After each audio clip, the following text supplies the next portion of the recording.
வணக்கம் ஃப்ரெண்ட்ஸ். இன்னைக்கு நம்ம ஒரு லீகல் த்ரில்லர் படம் தாங்க பார்க்க போறோம்.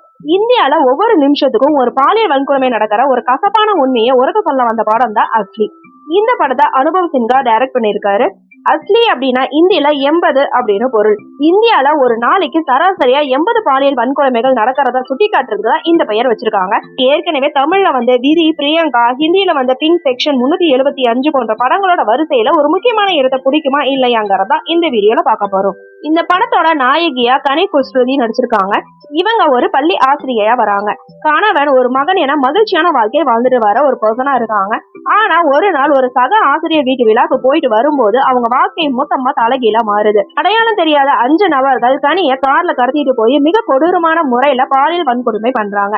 அது மட்டும் இல்லாம அவங்கள ஒரு ரயில் தண்டவாளத்துல வீசிட்டும் போயிடுறாங்க. ஆனா அதிர்ஷ்டவசமா அவங்க உயிர் தப்பிச்சு வராங்க.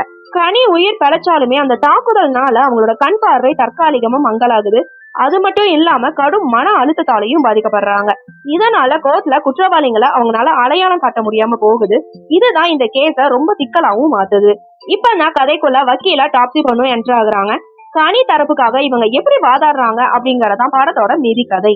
வழக்கோட இறுதி கட்டத்துல குற்றவாளிங்க தரப்பு வக்கீல் ஒரு வலுவான வாதத்தை முன்வைக்கிறாரு.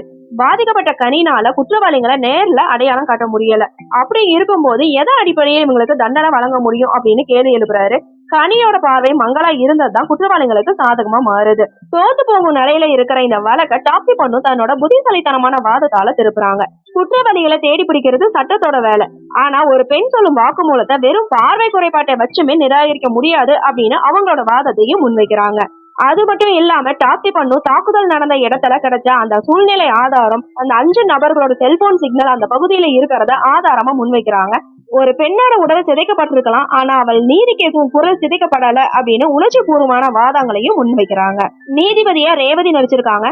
ஆரம்பத்துல சட்ட விதிகளுக்கு கட்டுப்பட்டு ஆதாரங்களை தேடினாலுமே டாப்ஸி பொண்ணு சமர்ப்பிச்ச அந்த அறிவியல் பூர்வமான ஆதாரங்களையும் பாதிக்கப்பட்ட பெண்ணோட உறுதியான சாட்சியத்தையும் ஏத்துக்கிறாங்க. கடைசியில பார்வை மங்களா இருக்கலாம், ஆனா நடந்த உண்மை தெளிவா தெரியுது அப்படின்னு சொல்லி அந்த 5 குற்றவாளிகளுக்கும் கடுமையான தண்டனை வழங்கி தீர்ப்பளிக்கிறாங்க. தப்பு செஞ்சவங்களுக்கு தண்டனை கிடைச்சதுக்கு அப்புறம் கனி நீதிமன்றத்தை விட்டு வெளியே வராங்க. அந்த போராட்டம் அவருக்கு ஒரு புதிய தன்னம்பிக்கை தருது. படம் முடியும் போது ஒரு ஸ்லைடு வருது. சட்டம் தான் கடமையை செஞ்சாலுமே சமூகம் மாறாத வரைக்கும் இந்த 20 நிமிட கொடுமைகள் கண்டிப்பா தொடர்ந்துகிட்டே தான் வரும் அப்படின்னு ஒரு எச்சரிக்கையோட படம் முடியுது. கனி இவங்க நடிப்பு மிரட்டலா இருக்கு. குறிப்பா அந்த தாக்குதலுக்கு அப்புறம் வர காட்சிகளையும் அவங்க முகத்துல தெரியுற அந்த பயம், பதற்றம், அதுக்கப்புறம் கோர்ட்ல அவங்க படுற அவஸ்தை என ஒரு பெண்ணோட வழியை அப்படியே கடத்தி போயிருக்காங்க. அவங்க முகத்துல போடப்பட்ட தையல் தழும்பு, அவங்க படுற வேதனை உண்மையாவே அருமையா இருக்கு. டாப்ஸி பொண்ணு வக்கீலா கச்சிதமா பொருந்திருக்காங்க. ஆனா ஏற்கனவே முழுக்க படத்துல இவங்கள இதே மாதிரி கோர்ட் படத்துல பார்த்தனால ஒரு சின்ன ரிப்பீட் உணர்வு தான் வருது. அதை கொஞ்சம் தவிர்க்க முடியல. இன்னும் கொஞ்சம் அந்த கோர்ட் சீன்ல புதுமையா காட்டியிருக்கலாம்.